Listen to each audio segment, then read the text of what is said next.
Fala Tricolada, tudo tranquilo? Eu sou Alexandre Antônio, sejam muito bem-vindos aqui ao nosso canal, o canal da família Tricolor. Vou trazer informações para vocês, um certo ponto preocupante, vou deixar aqui minha opinião e um sinal de alerta para essas notícias, tá? Vamos falar de Alexander, vamos falar de Marcos Felipe e vamos falar de John Kennedy. Eita, o dia começou legal não. Vamos lá, Alexander. O responsável pelo descobrimento do lateral / volante, que fez a sua estreia contra o São Paulo, jogando na lateral esquerda, o volante Alexander, bom jogador, moleque bom, né? Agora, no finalzinho do campeonato, colocaram o moleque para jogar, né? Poderiam ter muito bem colocado ele umas rodadas antes, mas botaram agora e a gente... Dessa informação aqui, eu já deixo minha opinião, que já estão querendo botar o garoto na vitrine, porque há um motivo para isso. Então vamos lá. Responsável pelo descobrimento do jovem volante, o senhor Pedro Marcos, afirmou receber sondagens pelo jogador. O Alexander já recebeu algumas sondagens. Talvez isso, rapaziada, explique a sua utilização, assim... Vamos lá, bota o garoto para jogar aí, porque já tem gente de olho. Sabe como é que é? Você bota para jogar, para botar na vitrine. De acordo com o senhor Pedro Marcos, Alexander tem sido procurado por clubes da Inglaterra e Espanha. Recentemente, o Grupo City também fez sondagem por Alexander, de 19 anos. Quero que você entenda o seguinte. A gente sempre teve problema com os volantes no banco de reserva. No caso, ter o Wellington como opção para jogos importantes, até na Taça Libertadores, em que o Wellington jogou, no jogo contra o Atlético Paranaense, que não tinha necessidade nenhuma dele jogar, jogou e acabou atrapalhando. Então você tem aquele jogador que começa a receber sondagem na Inglaterra, da Espanha, do Grupo City, e esse jogador tá lá escondido, não é interessante pro Fluminense. Passa a não ser mais interessante. Porque o valor fica muito baixo. Aí você tem a necessidade de colocar esse cara, começar a relacionar ele, foi o que está acontecendo ultimamente, começa a relacionar o Alexander para os jogos da equipe principal e começa a colocar ele para jogar. Cara, eu tenho a maior certeza que daqui para frente, no jogo contra o Goiás, o Alexander vai jogar também. No jogo contra o Red Bull Bragantino, ele também vai entrar em campo, porque a necessidade de colocar o cara na vitrine. Entendeu? Para aumentar o valor. Porque já tem, segundo o próprio cara que descobriu o atleta, que é o seu Pedro Marcos, já teve sondagens do futebol inglês, do futebol espanhol, do Grupo City. Então, se manter esse jogador escondido lá na base, no Sub-23 ou no Sub-20, e não colocar ele na transmissão do jogo, né, passando na Globo, passando na Sport TV, ou passando no Premier, para que o Grupo City veja, clubes da Espanha e da Inglaterra, o Fluminense possa ter um poder de aumentar o valor desse atleta. Porque como um camarada chegar aqui para querer comprar o Alexander, ele vai chegar, pô, esse garoto tá na base, esse garoto não chegou nem em equipe profissional, porque vocês estão pedindo tanto pelo jogador. Mas agora é diferente. Ele jogou contra o São Paulo, jogou bem, aí o Fluminense o papo já começa a mudar. Não, já chegou na equipe principal aí. Já contamos com ele na próxima temporada para jogar a Libertadores. Aí você aumenta o valor para poder segurar o jogador, não sei, ou poder vendê-lo o mais depressa possível por um valor um pouquinho maior. Então, não é colocar o Alexander em campo não está somente envolvendo a necessidade do jogo, a necessidade do time, ou porque o moleque chegou num ponto que você não tem mais como segurar. Às vezes a coisa é mercadológica. Pô, bota o garoto pra jogar porque tem gente interessado. Tem gente interessada. Sabe aquele produto que as pessoas chegam na loja e ficam procurando? Pô, é uma comparação até esquisita. Mas, pô, você tá procurando, querendo comprar e você não coloca na vitrine? Você tem que pegar aquele produto e colocar na vitrine, que a procura tá sendo grande pelaquele produto. Você tem que botar em destaque.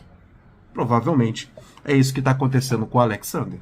Por isso que ele surgiu aí praticamente do nada no jogo contra o São Paulo. Coisa que a gente já estava pedindo para ele entrar em campo faz muito tempo. O Alexander poderia já estar valorizado muito mais ainda, né, se tivesse entrado antes. Ele disse também o seguinte: temos recebido sondagens tanto da Inglaterra quanto da Espanha. Creio que são ligas que se encaixam melhor com essas características de sair jogando, a característica do Alexander, essa qualidade que ele tem. A Europa gostou desse estilo, gosta desse estilo. Jogador que não dá chutão. As pessoas lá fora têm elogiado bastante, eu tenho noção da projeção dele. Acho que vai ser um jogador de ponta, chegar à seleção, jogar Copa. Aí são as palavras do Pedro Marcos, já de olho nas ofertas que o Alexander vem recebendo, as sondagens que ele vem recebendo dos clubes europeus. O Fluminense tem que ficar esperto, né? O Fluminense agora tá reagindo atrasado, colocando o jogador em campo para dar uma valorizada, porque vai chegar a proposta pelo bom volante Alexander. E a torcida tá aqui. Bota o cara pra jogar, bota o cara pra jogar. Vamos falar do John Kennedy, cara. Porra, o atleta desrespeitou o Cadu, né, o ex-volante do Fluminense, Cadu, treinador do Sub-23. Quem traz essa informação é o Vitor Lessa, lá no seu canal, no YouTube. Ele disse que o John Kennedy teve uma discussão áspera com o Cadu, treinador do Sub-23, e foi punido por isso. Então, de acordo com o repórter da Rádio Globo, CBN, até mesmo Fernando Diniz, técnico formado em psicologia, e que, segundo essas pessoas, nunca desistiu de ninguém, muito menos o John Kennedy, já está desistindo de tentar, entre aspas, domar o garoto John Kennedy. Recentemente, o diretor executivo do clube, Paulo Angione, chegou a ter uma conversa mais dura com o atacante. É necessário chegar alguém mais velho, conversar, sentar, chamar a atenção. Punições também são importantes, punições até financeiras, multas, porque às vezes não adianta no diálogo. Isso vem de casa, né? Respeitar o mais velho, você aprende desde menino, não é agora que você vai aprender. E às vezes mexer no bolso pode fazer algum efeito. E o Angione, pelo que está sendo informado aqui, o Angione também tentou conversar com o garoto e pelo visto, o John Kennedy não quer ir pelo caminho do profissionalismo. Questionado o que quer na sua vida pessoal e profissional. No papo, John Kennedy aceitou se mostrar disposto a melhorar o comportamento. No dia seguinte, envolveu-se na discussão com o Cadu. Então teve uma conversa, mostrou que queria seguir o caminho, né, da luz, mas infelizmente foi para o lado obscuro, discutindo aí com o treinador do Sub-23. Isso é uma pena, cara. Um jogador com um talento enorme, né? Na minha opinião, um futuro centroavante de qualidade, tem velocidade, tem arranque, sabe fazer gol, tem categoria, mas está nessa situação aí. Daí que me preocupa, mas vende, empresta. Cara, o ser humano é complicado. Você vende, empresta, daí o cara cai num clube aí, cai num rival. É complicado. Eu sempre acho que o ser humano tem recuperação, que o ser humano ele precisa ter pessoas ao lado, profissionais, até um jogador mais experiente, precisa que um jogador experiente cole do lado dele, fique andando do lado dele, um exemplo, na Copa de 94, botaram o Dunga para ser companheiro de quarto do Romário. Aí já diz tudo, né? O Romário é acostumado em pular muro de concentração, fugir de concentração, levar a mulher para hotel. O que aconteceu? Bota o Dunga no quarto dele. Aí o Dunga domou, segurou o Romário. O Romário foi o que foi na Copa de 94. É isso, às vezes é necessário ter um jogador experiente, um jogador com pulso ali do lado para botar o jogador no prumo. Vamos ver, cara, complicada essa situação aí do menino. Outro assunto, Marcos Felipe recebeu sondagens do São Paulo, Curitiba e Bahia. Quem trouxe essa informação foi o Netflix, mas só que no dia de hoje, o Gabriel Amaral, no seu canal no YouTube, disse que o clube do Bahia está mais próximo do Marcos Felipe. Aí complicou. Destes, a procura mais contundente foi do Bahia. Nesta terça-feira, em seu canal no YouTube, o Raiz Tricolor, o jornalista Gabriel Amaral conta que as conversas entre o goleiro e o clube baiano pode, de fato, avançar. Então havia esse interesse desses três clubes, São Paulo, Curitiba e Bahia, mas parece que, segundo o Gabriel, a coisa com Bahia tá pegando breu. E a gente pode perder o goleiro aí, um goleiro importante para o Fluminense, reserva do goleiro Fábio. E desde que o Fábio chegou, as coisas não tá legal entre o Fluminense, principalmente entre o Marcos Felipe e o Fluminense. O Gabriel também fala isso no seu vídeo, que depois que ele foi barrado, no Campeonato Carioca, o clima azedou entre ele e a diretoria. Ultimamente, o Marcos Felipe ele tem um problema no ombro, não está sendo relacionado nos últimos jogos, mas realmente ele está com um problema no ombro, não tem nada envolvendo negociação ou coisa assim. Mas, na minha opinião, agora vai a opinião aqui do canal, eu acho que é uma pena.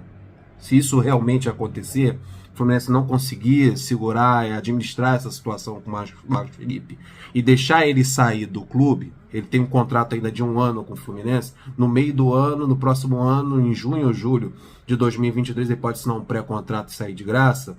E é um goleiro jovem, tem 25 anos, pô. O goleiro tem vida longa na profissão. Olha o Fábio aí, com 40 e pouco, fazendo grandes defesas. Então a gente tem goleiro aí para anos, para fazer história no clube. Então o contrato dele vai até dezembro do próximo ano. E perder ele agora, no início da temporada, você perder um goleiro reserva, ou um goleiro que pode ser titular da equipe, segundo um desejo de grande parte da torcida quer o retorno do Marcos Felipe como titular, a mim é uma pena tremenda você perder o Marcos Felipe nessa situação. Então o Fluminense está numa sinuca de bico. Tá claro que o Fernando Diniz gosta do Fábio, e que é o goleiro titular dele, e que o Fábio é importante na Libertadores, pela experiência e pela preferência do treinador. Você tem um goleiro que está insatisfeito no banco de reservas. Um goleiro que está com 25 anos, esperou o que tinha que esperar no banco, de goleiros horrorosos, ele foi reserva desses goleiros todos, e agora está pedindo. Quando ele achou que era a hora dele de ser o titular, e de brilhar, e de seguir fazendo história no clube, pô, vai para o banco de reserva para um goleiro de 40 e poucos anos, no final de carreira. Aí o camarada quer ir embora. E se ele for embora pro Bahia, para mim eu acho que vai ser uma perda pro clube, porque eu acho que o futuro do gol do Fluminense, o futuro do Fluminense é o Marcos Felipe, que pode se tornar, quem sabe aí no futuro, um ídolo da garotada, como foi Paulo Vitor, como foram o Cavalieri, grandes goleiros da história do Fluminense. E o Marcos Felipe tem lastro aí para encerrar a carreira no Fluminense, para mim, na minha opinião, um ótimo goleiro. Eu lamento, espero uma definição, a melhor definição possível, para a gente possa contar aí na próxima temporada com o Marcos Felipe, até o final do seu contrato. Quem sabe aí uma renovação, para deixar a galera mais... É só chama o Marcos Felipe, conversa com ele, renova, estende o contrato dele por mais 2 anos, dá um aumento salarial, aí o camarada fica tranquilo. Espero que seja fácil desse jeito. Rapaziada, tô indo nessa. Deixa o like, se inscreva no canal, compartilha. Até o próximo vídeo. Flui!